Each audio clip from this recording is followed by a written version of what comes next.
अस्सलाम वालेकुम नाज़रीन, प्रोग्राम दी मिरर में अवां के भलीकार आऊं आहियां अवां जी मेज़बान रोशनी मेमण। नाज़रीन, अॼु असां हिकु भेरो ॿीहर तरक़ीअ जे नाले ते ठाहियल मलीर डेवलपमेंट अथॉरिटी जे करप्शन, बद इंतज़ामी ऐं नाअहलियत तां पर्दो खणंदासीं ऐं इहो सम्झण जी कोशिश कंदासीं त 28 साल अॻु क़ाइमु कयल हीअ अथॉरिटी हेल ताईं पंहिंजी हिकु बि स्कीम मुकमल छो न करे सघी आहे। न्यू मलीर हाउसिंग स्कीम हुजे, तेसर टाउन मंसूबो हुजे या शाह लतीफ़ टाउन, MDA जा सब मंसूबा आख़िर नाकाम छो था थियनि। अवाम के सस्ता प्लॉट ॾियण जे नाले ते वसूल कयल अरबे रुपया केॾांहुं विया। अॼोके प्रोग्राम में ज़िम्मेवार कामोरनि जी करप्शन जा समूरा किस्सा अवाम जे साम्हूं आणींदासीं।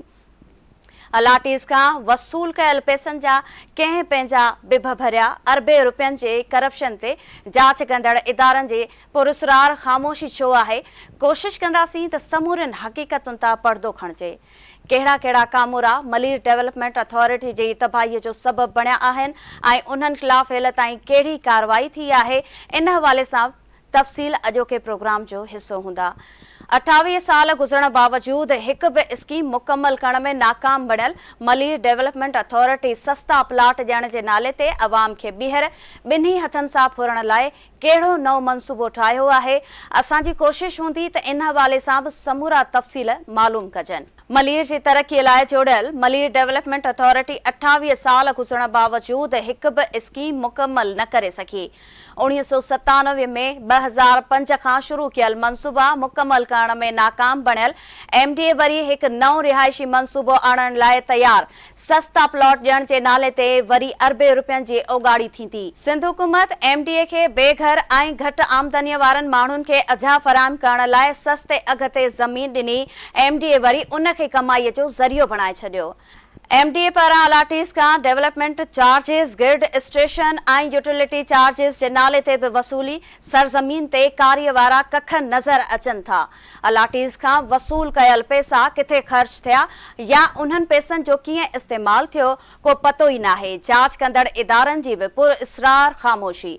MDA 1997 में सस्ता प्लॉट ॾियण लाइ न्यू मलीर हाउसिंग स्कीम 1 जे नाले सां मेगा रिहाइशी मंसूबो आंदो। 28 साल गुज़रण बावजूद स्कीम अणपूरी, मुख़्तलिफ़ सेक्टर्स ते कब्ज़ा। तेसर town J sectors 11, 18, 22, 23, 31 B, 33 A ते कब्ज़ा। 37, 38, 44, 53, 54 ऐं 97 सेक्टर्स ते बि गैर कानूनी ॻोठ ऐं फार्म हाउसिस ठही विया। MDA खे KDA जे मुंतकिल कयल scheme Shah Latif town 25 A बि कब्ज़ाखोरनि जे हथ लॻी वई। मुख़्तलिफ़ सेक्टर्स ते गैर कानूनी आबादियूं क़ाइम। MDA जे कामोरे लईक अहमद ते ख़ासि नवाज़िश। खेस director town planning, director public housing ऐं प्रोजेक्ट डायरेक्टर MDA जूं चार्जिस मिलियल। MDA में मुक़ररियूं बि हिकु सिस्टम तहत थियनि थियूं। Director state and encroachment Shiraz Mirani ऐं एग्ज़ीक्यूटिव इंजीनियर आरिफ कब्ज़ा ख़त्म कराइण में नाकाम। MDA में वरियनि खां सिस्टम हलाईंदड़ ग्रेड 19 जे कामोरे इरफान बेग खे वापसि 5 ग्रेड में मोकिलियो वियो। करप्शन साबित थियण ते DG मोहम्मद सुहेल समेत 14 ॼणनि ते FIR बि दाख़िल थी। इन समूरी सूरत हाल ते ॻाल्हि ॿोल लाइ स्टूडियो में असांखे जॉइन कयो आहे KTN न्यूज़ जे सीनियर रिपोर्टर सगीर चांडियो। वरी महिरबानी सगीर। सगीर, जीअं अव्हां खे ख़बर हूंदी त तरक़ीअ नाले ते ठाहियल MDA जी फुरलोट ते पाण अॻु बि प्रोग्राम करे चुका आहियूं, पर हिन अथॉरिटीअ में बहितरीअ बदिरां मामला ॾींहों ॾींहुं ख़राब थी रहिया आहिनि। असांखे इहो ॿुधाइजो त 28 साल अॻु क़ाइमु कयल हिन अथॉरिटी जी हेल ताईं कारकर्दगी छा रही आहे। वॾी महिरबानी रोशनी। सिंध में तरक़ी जे नाले ते ठाहियल जेकी डेवलपमेंट अथॉरिटियूं आहिनि, याने जेकी ख़ासि तौर ते कराची में जेकी डेवलपमेंट अथॉरिटियूं आहिनि, Malir development authority, Lyari development authority, Karachi development authority, उनखां अलावा हैदराबाद डेवलपमेंट अथॉरिटी आहे, सेवर डेवलपमेंट अथॉरिटी आहे, लियारी डेवलपमेंट अथॉरिटी आहे। त इहे डेवलपमेंट अथॉरिटियुनि जी जेका आहे उहा हालत तमामु ख़राबु रही आहे शुरू खां वठी। जेकी बि सस्ते अघ ते सिंध हुकूमत इन्हनि खे ज़मीनूं ॾिनियूं, उन्हनि ज़मीननि ते जेके इन्हनि अथॉरिटीज़ जे कामोरनि जेको आहे उहो उन्हनि ते कब्ज़ा कराया ऐं उन्हनि जी का बि जेका आहे का कारकर्दगी बहितर न रही। सही। 1996 में मलीर डेवलपमेंट अथॉरिटी ठही ऐं उन खां पोइ 1 साल खां पोइ मलही डेवलपमेंट अथॉरिटी यानी 1997 में हिकु स्कीम आंदी। 1997 में शहरनि खे सस्ता प्लाट ॾियण जे नाले ते 6000 एकड़नि ते मुश्तमिल न्यू मलहीर हाउसिंग स्कीम आंदी वई ऐं उन्हनि में जेके आहिनि तक़रीबन 27,000 खां वधीक जेके आहिनि उहे प्लाट मुख़्तलिफ़ माण्हुनि खे अलाट कया विया क़िस्तूं जी सूरत में ऐं उन्हनि जी बैलेटिंग थी। पोइ उनखे तक़रीबन 1997 खां वठी अॼु 2025 आहे 28 सालनि में इहा स्कीम जेका 6000 एकड़नि ते मुश्तमिल हुई उहा स्कीम अॼु ताईं उहा आबाद नाहे थी सघी मुकमल तौर ते। ऐं उन स्कीम ते मुख़्तलिफ़ माण्हुनि जा कब्ज़ा कया विया आहिनि ऐं उन्हनि स्कीमनि ते मुख़्तलिफ़ माण्हुनि फार्म हाउस ठाहे छॾिया आहिनि, ॻोठनि जा ॻोठ गैर क़ानूनी तौर ते ठहियल आहिनि, किथे त वरी अफ़गानी बि जेके आहिनि उहे वेठल आहिनि। ऐं उनखां अलावा 2005 में वरी 63 टाउन जे नाले सां ॿी स्कीम आंदी वई। 14,466 एकड़नि ते मुश्तमिल इहा स्कीम हुई ऐं 81,000 खां वधीक जेके आहिनि उहे प्लाट मुख़्तलिफ़ माण्हुनि खे अलाट कया विया सस्ते अघनि ते। हाणे 2005 में इहा जेका 63 टाउन स्कीम आंदी वई वॾी स्कीम हुई, 14,000 एकड़नि ते मुश्तमिल हुई। अॼु 2025 आहे, 20 सालनि में बि इहा स्कीम मुकमल MDA न कई। उनखां अलावा शाह लतीफ़ टाउन स्कीम आहे, उहा KDA खां मुंतकिल थी MDA खे, उहा बि 2700 एकड़नि ते हुई, पर उहा स्कीम बि जेका आहे इन्हनि नाकारा करे छॾी आहे। उन्हनि स्कीमनि जे ज़मीननि ते जेको आहे उहो मुख़्तलिफ़ माण्हुनि जा कब्ज़ा आहिनि, मुख़्तलिफ़ सेक्टर्स ते कब्ज़ा आहिनि। यानी मलही डेवलपमेंट अथॉरिटी जेका आहे उनखे तक़रीबन 29 साल थी विया आहिनि, यानी 1996 में जॾहिं ठही उहा पंहिंजी कारकर्दगी जेका आहे उहा बहितर करण बदिरां ॾींहों ॾींहुं ही इदारो जेको आहे उहो करप्ट तरीन थींदो पियो वञे। उते जेके मौजूदु माण्हू आहिनि उन्हनि जूं मुकरियूं हिकिड़े सिस्टम तहत थियनि थियूं, इन करे इन्हनि जी ॾींहों ॾींहुं कारकर्दगी बहितर थियण बदिरां ॾींहों ॾींहुं जेका उहा ख़राब थींदी पई वञे। सही। अच्छा सगीर, अवां ॿुधायो त 28 साल गुज़रण बावजूद MDA हेल ताईं को बि मनसूबो मुकमल न करे सघी आहे। जेका अथॉरिटी 28 सालनि में हिकु रिथाव मुकमल न करे सघी आहे उहा वरी हिकु ॿियो मनसूबो आणण जी तयारी करे पई। अहिड़े मनसूबे बाबति अवां वटि कहिड़ी ॼाण आहे? बिल्कुलु, मलही डेवलपमेंट अथॉरिटी हिकु ॿियो नओं मनसूबो तयारु कयो आहे ऐं आवाम खे चकमो ॾियण जे लाइ या उन्हनि खे जेको आहे उन्हनि खां उगाड़ी करण जे लाइ, छाकाणि जो 28 सालनि में जेको मनसूबो MDA कॾहिं बि मुकमल न कयो आहे ऐं उतां जन अलाटीज़ खां उन्हनि पैसा वरिता आहिनि, डेवलपमेंट चार्जिस जा, ग्रिड स्टेशन जा, मुख़्तलिफ़ मदनि में इन्हनि जूं चार्जिस जेके हूंदियूं आहिनि उन्हनि अलाटीज़ खां पैसा बि वठी छॾिया आहिनि, पर उन बावजूदि उहे स्कीमूं जेके आहिनि आबाद न थियूं सघियूं। 63 टाउन जी ॻाल्हि ॿोल कयूं या वरी न्यू मलहीर हाउसिंग स्कीम जे नाले सां जेका इन्हनि स्कीम आंदी उन जी ॻाल्हि कयूं, इन्हनि वटि पंहिंजूं जेके स्कीमूं आहिनि उहे 2 आहिनि। बाक़ी शाह लतीफ़ टाउन उहा KDA जी स्कीम हुई, यानी उहा बि हिन वक़्तु इन्हनि जे ई अंडर में आहे। सही। त 3 स्कीमूं आहिनि, टिन्हिनि स्कीमनि में इन्हनि खे नाकामी मिली आहे ऐं वरी हाणे चोथों जेको आहे इहो मनसूबो आणण जी ही कोशिशि करे रहिया आहिनि। मुख़्तलिफ़ जेके आहिनि उहे इश्तिहार बि हलाए पिया वञनि त ही हाणे सस्ते अघनि ते जेके आहिनि उहे माण्हुनि खे घटि रेट ते बंगला ठाहे ॾींदा, त जीअं माण्हू उन्हनि जूं क़िस्तूं जमा कराइनि ऐं उन्हनि खां जेके आहिनि पैसा उगाड़नि, वरी पोइ उन्हनि जे ज़मीननि ते जेके उहे कब्ज़ा थी वञनि ऐं उन्हनि जा जेके आहिनि फाइल ॿियनि माण्हुनि जे नाले ते मुंतकिल कनि, उन्हनि जा असली फाइल जेके आहिनि उहे MDA गुम करे छॾे। यानी हिकिड़ो फ्रॉड, इहो हिकिड़ो फ्रॉड करणु वञनि पिया। त ही नओं जेको आहे उहो मनसूबो MDA तरफ़ां आयो पियो वञे। पहिरीं जेके अलाटीज़ आहिनि 2019 जी जेका बैलेटिंग थी उन में कुझु हिकिड़े सेक्टर्स ते रुॻो इल्ज़ाम लॻा त उन में जालसाज़ी थी आहे, पर हज़ारे माण्हुनि जो उन में मसइलो आहे ऐं जेका उन ते FIRs बि थी।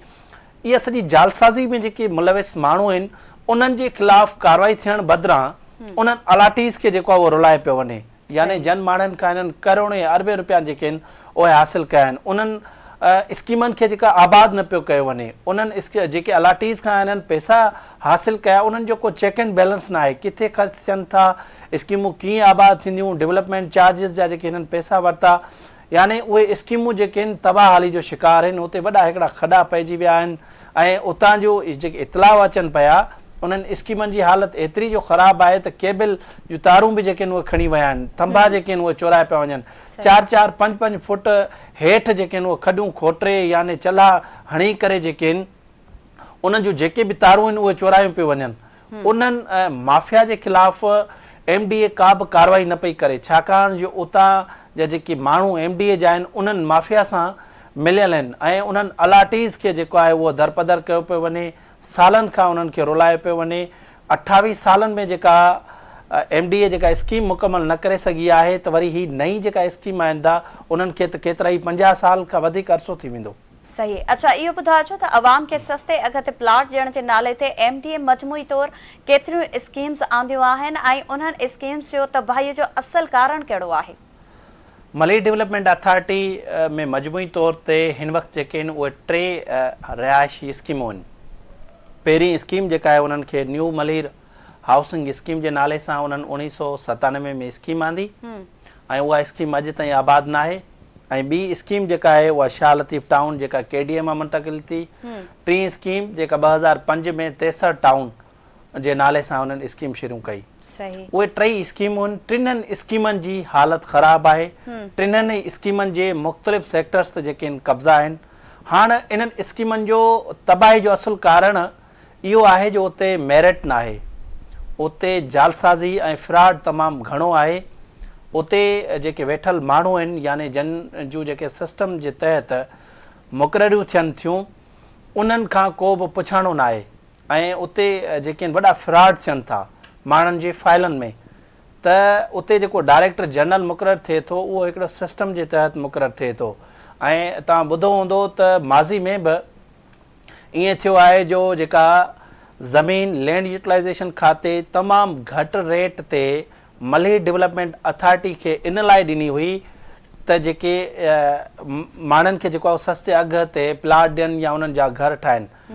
उन्हनि मलई डेवलपमेंट अथॉरिटी में जेके मौजूदु उते वेठल कामोरा हुआ उन्हनि वरी बहरिया टाउन खे ज़मीन ॾेई छॾी।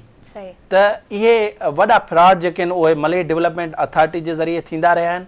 उते जेके डायरेक्टर जनरल आहिनि हिकिड़े सिस्टम जे तहत उते मुक़ररु थियनि था, पोइ उन्हनि जी ज़मीननि ते जेके आहिनि उहे ॼाणी वाणी जेके आहिनि उहे पंहिंजी ई ज़मीननि ते कब्ज़ा कराईंदा वञनि था, पोइ उन्हनि खां रिश्वत वठनि था। हिकिड़ो सिस्टम आहे, इन जे करे ई इहे 3 स्कीमूं जेके आहिनि उहे तबाह थियूं। हाणे वरी नई स्कीम आणण जी कोशिशुनि में रुधल आहिनि। बिल्कुलु सही था चओ सकीर। हाणे इहो बि तफ़सील सां ॿुधाइजो त new Malir housing scheme 63 town ऐं शाह लतीफ़ टाउन जे कहिड़नि सेक्टर्स ते कब्ज़ा थी चुका आहिनि ऐं उन्हनि कब्ज़नि में कहिड़ियूं कहिड़ियूं धुरियूं मुलविस आहिनि? हाणे 3 जेके इन्हनि जूं स्कीमूं आहिनि टिनी स्कीमनि जे सेक्टर्स ते जेके आहिनि उहे कब्ज़ा आहिनि। पाण न्यू मलीर स्कीम ते ईंदासीं। सेक्टर 5 ते जेको आहे मुख़्तलिफ़ माण्हुनि जो कब्ज़ो आहे। सेक्टर 24, सेक्टर 25, सेक्टर 7, सेक्टर 23 ऐं सेक्टर 24 ते जेके आहिनि इहे सेक्टर उन जा आहिनि न्यू मलीर हाउसिंग स्कीम जा आहिनि जेके 1997 में ठही। उन्हनि जे मुख़्तलिफ़ सेक्टर्स ते जेके आहिनि इहे कब्ज़ा आहिनि। हाणे ईंदासीं पाण 63 टाउन फेज़ 2 में। उते जेके आहिनि sector 11, sector 18, sector 22, sector 23, sector 31B, sector 33A ऐं सेक्टर 93, 53, 54, 37, 44, 38 इन्हनि सेक्टर्स ते जेके आहिनि मुख़्तलिफ़ माण्हुनि जा फार्म हाउस ठाहिया विया आहिनि, उन्हनि जा ॻोठ आहिनि। मुख़्तलिफ़ माण्हुनि जो जेको आहे उहो कब्ज़ो आहे। उते अफ़गानी बि वेठा आहिनि केतिरनि ई एकड़नि ते। त इहे स्कीमूं जेके आहिनि उहे ॼाणी वाणी जेके आहिनि उहे तबाह कयूं वयूं आहिनि। हाणे पाण ईंदासीं शाह लतीफ़ टाउन ते। शाह लतीफ़ टाउन जे sector 16B, 18, 28, 26, 30A, 31A, 26A, 26B, 27A, 27B वारे सेक्टर्स ते जेके आहिनि उहे मुख़्तलिफ़ माण्हुनि जा कब्ज़ा आहिनि। उन्हनि में जेके धुरियूं मुलविस आहिनि। हाणे इन्हनि जो एंटी इंक्रोचमेंट जेको हिकिड़ो इदारो ठहियलु आहे मलई डेवलपमेंट अथॉरिटी जो, डायरेक्टर स्टेट एंटी इंक्रोचमेंट, उते सिस्टम जा माण्हू वेठा आहिनि। टाउन प्लानिंग जो जेको डायरेक्टर आहे उहो हिकिड़ो सिस्टम जो माण्हू आहे, उहो सिस्टम हलाए थो केतिरनि ई सालनि खां। उन्हनि खां का आॾी पुछा आहे कान। इन जे करे इन्हनि जेके इन्हनि राइशी स्कीमनि जी ज़मीननि ते जेके आहिनि उहे कब्ज़ा कराया विया आहिनि। को पुछण वारो कोन्हे, छाकाणि जो मलीर जी जेका उहा सोन जहिड़ी ज़मीन आहे ऐं उते ज़रखेज़ ज़मीन आहे। उते इहे कब्ज़ा कराइण में जेके आहिनि ही मलई डेवलपमेंट अथॉरिटी जा पंहिंजा ई माण्हू इन्वॉल्व हुजनि था ऐं उन्हनि जे ख़िलाफ़ का बि बलदियात खातो या के जांच कंदड़ इदारा जेके आहिनि उहे उन्हनि जे ख़िलाफ़ का कार्रवाई नथा कनि। बिल्कुल सही था चो, जांच करण की जरूरत है। सगीर अवाम का सस्तन प्लाट के नाले ते अरबे रुपया उगाड़ण का सिवाय अलाटीज़ के डेवलपमेंट चार्जेस, ग्रिड स्टेशन और यूटिलिटी चार्जेस की मद में भी फुरियो वियो है। नाज़रीन के इहो भी बुधाइजो तो मुख्तलिफ चार्जेस की मद में वसूल कयल पैसा सरजमीन ते खर्च थींदे नजर आया आहिनि। यही त असल मसलो है जो जेके डेवलपमेंट चार्जेस जे मद में पैसा जेके वसूल कया वञनि था या ग्रिड स्टेशन जे नाले ते जेके आहिनि उहे चार्जिस वरिता वञनि था, यूटिलिटी चार्जिस वरिता वञनि था, पर उते अलाटीज़ के सहूलियतूं मौजूदु न आहिनि। ऋण पट आहे, यानी उते जेके रोड उन्हनि खे ठाहिणु घुरिजनि या उन्हनि खे बिजली ऐं पाणी जी जेके सहूलियतूं मिलणु घुरिजनि उहे मौजूदु ई न आहिनि। इन जे करे जेकी 28 साल अॻु यानी इहे स्कीमूं ठहियूं उहे स्कीमूं आबाद कोन पियो थियनि। अरबे रुपया जेके आहिनि उहे माण्हुनि खां इन्हनि वसूल कया आहिनि इन्हनि डेवलपमेंट चार्जिस जे नाले ते या यूटिलिटी जे नाले ते या इंफ्रास्ट्रक्चर बहितर करण जे नाले ते। उन्हनि खे न पाणी जी सहूलियत आहे, न बिजली जी सहूलियत आहे, न रोड, न इंफ्रास्ट्रक्चर सॼो उते मौजूदु ई कोन्हे। त इहे जेके उन्हनि स्कीमनि जी इहा हालत आहे, इन जे करे ई जेका आहे इहे आबाद जेके स्कीमूं कोन पियो थियनि ऐं टाउन प्लानिंग हुजे या डायरेक्टर जनरल हुजे, जेके उते मलई डेवलपमेंट अथॉरिटी में मौजूदु ऑफिसर आहिनि उन्हनि खां को बि पुछण वारो न आहे ऐं अलाटीज़ जेके आहिनि वीचारा उहे मुख़्तलिफ़ हंधनि ते रुलंदा वञनि था ऐं उन्हनि जी जेका आहे उन्हनि फाइलनि में बि टेम्परिंग थिए थी, उन्हनि जा फाइल्स जेके आहिनि उहे गुम थी वञनि था। ऐं हिकिड़ी तव्हांखे रिपोर्ट्स ॿुधाईंदुसि 281 अहिड़ा प्लाट्स आहिनि जेकी ॿियनि माण्हुनि जे नालनि ते मुंतकिल थी विया। सही, उन्हनि जी जेका आहे उहा माज़ी में इन्हनि जी जांच बि शुरू थी पर उहे अॼु ताईं उहे पकड़ में न आहिनि आया, उन्हनि जे ख़िलाफ़ का कार्रवाई न आहे थी। असिस्टेंट डायरेक्टर आहे मोहम्मद ज़ीशान, उहो त हाणे रिटायर थी वियो आहे पर उन जे ख़िलाफ़ का कार्रवाई न थी। डिप्टी डायरेक्टर आहे मोहम्मद ज़ुबैर, उन जे ख़िलाफ़ बि का कार्रवाई न थी। यानी इहे जेके सिस्टम जा माण्हू आहिनि उन्हनि जे ख़िलाफ़ का कार्रवाई नथी थिए। अरबे रुपयनि जी मिल्कियत जा इहे मालिक थी वञनि था ऐं पोइ इहे आसानी सां रिटायर्ड बि थी वञनि था। जेको डिघो सफ़र जेको तय करे थो उहो आहे अलाटीज़। उन्हनि खे न के सहूलियतूं मिलनि थियूं, न ई उन्हनि खे इन्हनि को स्कीमनि जो को लाभ हासिल थी चुको आहे। अच्छा, मलई डेवलपमेंट अथॉरिटी में मुख़्तलिफ़ वक़्तनि ते जेके स्कैंडल ज़ाहिर थींदा रहिया आहिनि, इन हवाले सां अव्हां वटि कहिड़ा तफ़सील आहिनि? ख़ासि तौर उन्हनि कामोरनि जी निशानदही कजो जेके MDA जी तबाहीअ जो कारण बणियल आहिनि।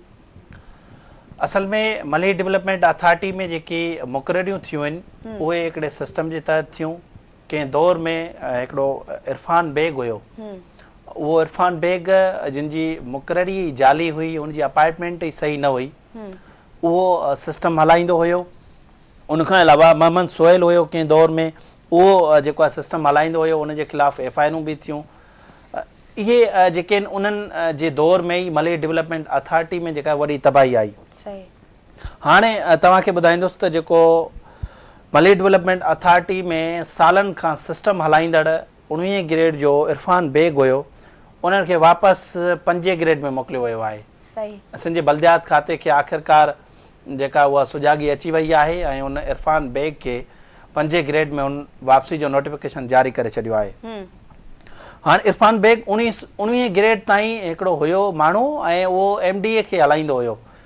त साल 2022 में जेको आहे उन वक़्तु जो जेको एडिशनल चीफ सेक्रेटरी नजम शाह हुयो, उन इन मामले जी जेको आहे उहो ऑर्डर जारी कयो हुयो, उन इंक्वायरी कराई। सेप्टेंबर 2022 में उन हिकिड़ो ऑर्डर जारी कयो इरफान बेग जे हवाले सां। उन में इहो चयो वियो त जेको मोहम्मद इरफान आहे उहो DMC ॾखिण यानी साउथ में उन घुर्बल घुर्जूं पूरियूं करण खां सवाइ उन जी भर्ती थी ऐं उन जूं जेके गैरकानूनी तौरु भर्ती खां पोइ उहो 12 ग्रेड में स्टेनोग्राफर वारी पोस्ट ते उनखे तरक़ी ॾिनी वई, जंहिंखां पोइ मलई डेवलपमेंट अथॉरिटी में जेको आहे उहो उन प्रोजेक्ट में ग्रेड 17 जे उहिदे ते असिस्टेंट लॉ ऑफिसर तौरु उहो MDA में आयो इरफान बेग, जंहिंखां पोइ समूरे रिकॉर्ड जी जांच पड़ताल थी ऐं उहो माण्हू जेको आहे आख़िरकार वञी 19 ग्रेड ताईं पहुतो। उनखां पोइ हाणे इहे समूरियूं उन जूं जेके भर्थियूं या जेके उन जी अपग्रेडेशन थी या उन जूं जेके तरक़ियूं थियूं उहे सभु जाली हुयूं। रिकॉर्ड जी जांच पड़ताल थी त पोइ इहो मालूम थियो, इहो साबित थी वियो त हीउ जेको मोहम्मद इरफान बेग आहे उन जी भर्ती जाली आहे। हालांकि इहो मतिलबु कीअं थो थी सघे त हिकिड़ो माण्हू सालनि खां सिस्टम हलाईंदो हुजे ऐं उहो माण्हू अचानक जेको 5 ग्रेड में हुजे, उन जे पुठियां जेके माण्हू कहिड़ा हुया उन्हनि जे ख़िलाफ़ कार्रवाई थियणु घुरिजे। सही। उनखां अलावा तव्हांखे मां ॿुधाईंदुसि त हिन वक़्तु टाउन प्लानिंग जो जेको डायरेक्टर आहे मोहम्मद लईक, उन ते ख़ासि नवाज़िश थियल आहे ऐं एग्ज़ीक्यूटिव इंजीनियर आहे आरिफ। ऐं उन जो कमु आहे त उते जेके स्कीमनि जो एग्ज़ीक्यूटिव इंजीनियर जो इहो कमु हूंदो आहे त जेके अगरि स्कीमनि ते कंहिंजा कब्ज़ा आहिनि उन्हनि जी निशानदेही करे उहो कब्ज़ो ख़तमु कराए, पर ही सालनि खां उते ई वेठा आहिनि। सही। ऐं मौजूदा जेको डायरेक्टर स्टेट ऐं एनक्रोचमेंट आहे शिराज मीरानी साहब, उन बि जेको आहे उनखां बि का पुछा गाछा न पई थिए ऐं उहो बि अच्छे कारे जो मालिक लॻो वेठो आहे। अहिड़ी तरह जेके आहिनि उहे सालनि खां इहे सिस्टम हलाईंदा पिया अचनि। मूं जीअं पहिरीं ॿुधायो त जेको ऐं मोहम्मद सोहेल आहे उहो बि जेको आहे सालनि खां उहो सिस्टम हलाईंदो आयो, उनजे ख़िलाफ़ बि कार्रवाई न थी। उनजे दौर में बि जेके आहिनि वॾा जेके आहिनि उहे स्कैंडल्स ज़ाहिर थिया। याने जन इन्हनि स्कीमनि खे तबाह कयो, जन सरकारी ज़मीननि ते कब्ज़ा कराया, उन्हनि जे ख़िलाफ़ का बि कार्रवाई न थी।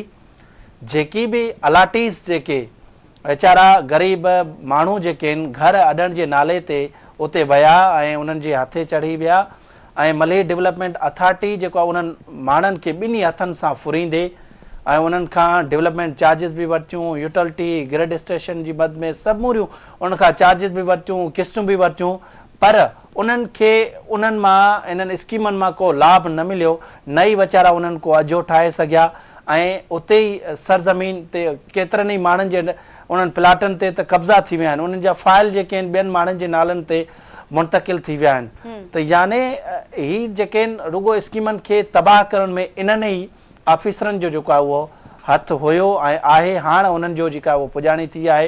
हिन वक़्तु जेको आहे वरी हिकिड़ो सूबाई वज़ीर जो वेझो ई माण्हू उहो ई जेका इन मलही डेवलपमेंट अथॉरिटी जो सिस्टम हलाए रहियो आहे।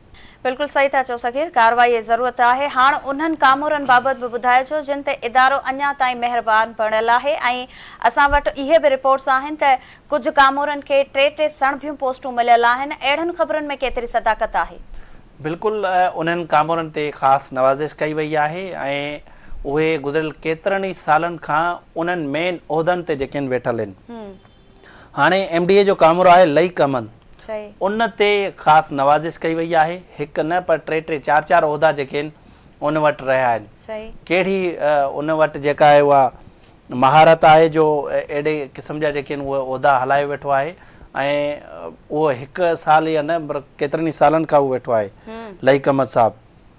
हाणे डायरेक्टर टाउन प्लानिंग अलॻि सां वेठल आहे ऐं पब्लिक हाउसिंग स्कीम जो डायरेक्टर अलॻि सां आहे ऐं प्रोजेक्ट डायरेक्टर MDA जी चार्ज उनखे अलॻि सां जेका मिलियल आहे। यानी 3 चार्जूं जेके आहिनि उनखे मिलियल आहिनि।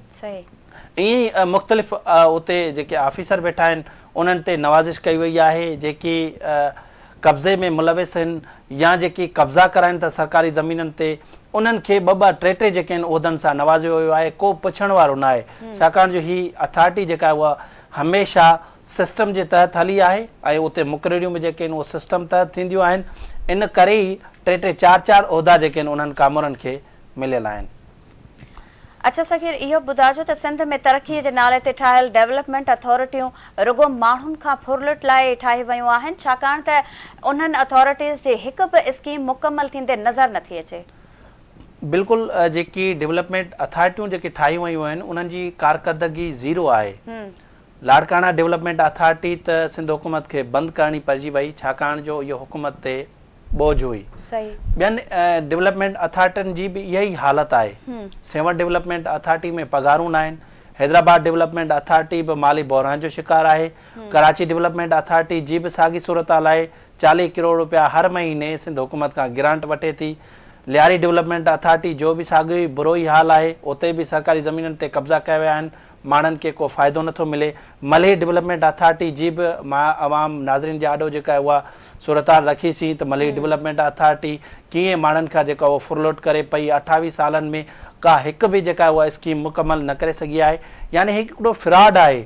डेवलपमेंट अथॉरिटीज़ में जेकी मौजूदु माण्हू आहिनि उन में गैरकानूनी भर्तियूं कयूं वयूं आहिनि, तरक़ियूं कयूं वयूं आहिनि, रुगो पंहिंजा नवाज़ी आहे उते। माण्हुनि खे इन्हनि डेवलपमेंट अथॉरिटीज़ मां को फ़ाइदो न पियो मिले। जेकी बि सिंध हुकूमत घटि अघ ते सस्ता जेके प्लाट ॾियण जे लाइ माण्हुनि खे इहे सरकारी ज़मीनूं ॾिनियूं आहिनि, उन्हनि डेवलपमेंट अथॉरिटियूं जेके आहिनि उन सरकारी ज़मीन ते हिननि पाण कब्ज़ा कराए छॾिया आहिनि। यानी डेवलपमेंट अथॉरिटियूं जेके आहिनि उहे सॼियूं माली बहिरान जो शिकार आहिनि, या त वरी किथे जेके आहिनि उन में बदइंतज़ामी ऐं करप्शन आहे। त इहे डेवलपमेंट अथॉरिटियूं जेके आहिनि अवाम जे लाइ लाभायत हासिल न आहिनि थी सघियूं। बिल्कुलु सगीर सही था चओ। आख़िर में इहो ॿुधाइजो त तरक़ीअ जे नाले ते ठहियल अथॉरिटीज़ में करप्शन, नाअहली ऐं बद इंतज़ामिया ते जांच इदारनि जी पुरस्रार ख़ामोशी छो आहे? किथे उहे इदारा बि हिन करप्शन में भाङे भाइवार त न आहिनि? ॾिसो, डेवलपमेंट अथॉरिटीज़ में जेका उहा वॾी करप्शन आहे ऐं उते जालसाज़ी थिए थी, फ्रॉड थिए थो। उन्हनि फ्रॉड्स में मुलविस जेके माण्हू आहिनि उन्हनि जे ख़िलाफ़ कार्रवाई न पई थिए। ईअं बि न आहे जो उन्हनि जी निशानदेही न आहे थी, सरकारी तौर ते उन्हनि जी निशानदेही बि थी आहे। ऐं तमामु वॾो केस, वॾो मिसाल बहरिया टाउन जो आहे। बहरिया टाउन खे हिननि गैर कानूनी तौर ते ज़मीन ॾिनी, पर उन्हनि कामूननि जे ख़िलाफ़ का कार्रवाई न थी ऐं उन्हनि खां पैसा त रिकवर कया पिया वञनि, या उन्हनि ते केस बि जेको अदालत में हलियो वियो ऐं 460 अरब रुपयनि जो मामिलो आयो, पर MDA जे उन्हनि माण्हुनि जे ख़िलाफ़ का कार्रवाई न थी जेकी उन वक़्तु इन जालसाज़ी, फ्रॉड, गैरकानूनी तौर ज़मीन ॾियण में मुलविस हुया। उनखां अलावा पाण ईंदासीं Karachi development, seven development, Larkana development, Lyari development या हैदराबाद डेवलपमेंट अथॉरिटीज़ में उन्हनि समूरनि जा जेके आहिनि फ्रॉड या जालसाज़ी, इहे समूरियूं सरकारी रिपोर्ट्स जो हिसो आहिनि। किथे CMIT वटि जांच हलंदड़ आहे, किथे वरी एंटी करप्शन वटि जांच हलंदड़ आहे, किथे वरी नेब या ॿियनि इदारनि में जेका उहा जांच हलंदड़ आहे। पर उन्हनि माण्हुनि जे ख़िलाफ़ कार्रवाई न पई थिए जेके इन जालसाज़ी कनि था या वरी इन जालसाज़ी में मुलविस आहिनि। इन जो जेको सबबु आहे उहो इहो ई आहे जो इन पुठियां जेके आहिनि, जेके इन्हनि खां ग़लति कमु कराइनि था या जेकी जालसाज़ी में मुलविस हुजनि था, या उनजे पुठियां हिकिड़ा ताक़तवर माण्हू आहिनि, पोइ उहो हुकुमरान जमायत सां तालुक़ु रखनि था या सियासी तौर ते उन्हनि जो तालुक़ु हुजे थो। इन जे करे इहे बचिया वेठा आहिनि ऐं उन्हनि जे ख़िलाफ़ का बि कार्रवाई न पई थिए ऐं उहे इदारा बि जेके आहिनि ख़ामोश बणियल आहिनि ऐं उहे जेके रिपोर्ट्स आहिनि उहे साइडलाइन थी वियूं आहिनि। ठीकु आहे सकीर, अवां जी वरी महिरबानी। अवां प्रोग्राम में वक़्तु ॾिनो। नाज़रीन, ईंदड़ प्रोग्राम में कंहिं नए मौज़ू सां गॾु ॿीहर हाज़िर थींदासीं। तेसीं ताईं पंहिंजी मेज़बान रोशनी मेमण खे ॾींदा इजाज़त। लावाही।